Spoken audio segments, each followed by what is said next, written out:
আকৌ প্ৰিয় দৰ্শকসকল, আজি মই মোৰ চেনেলত স্বপ্না কলিতাই ল'ৰালি কালতে পঢ়া কবিতাকে ফাঁকি আওৰাব বিচাৰিছোঁ ৰসাল কবিতা।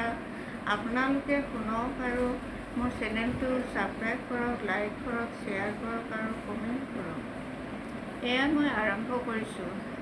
হল উঠিল তপগছত লগাই খদৌ মদৌ, জৌ জৌ কয় হৰিণ নিয়ৰ হল জলৌ জপৌ, লাও পুলি লৰাই ৰুলো লুলু লৰাই লফা, ঘূৰাই ঘূৰাই টাগুৰ ঘূৰাই আকৌ এবাৰ মাতা, বগাকৈ বগলী বহলাই বহিছে বলুকাত বিয়লি বেলা, বকুল বাগৰিছে ববচা বনত বুটলি মিলাংগৈ বলা, পাৰ চৰাই উৰি গ'ল পালে নদীৰ পাৰ, ওখ ঘৰত পৰি থাকিল গোটেই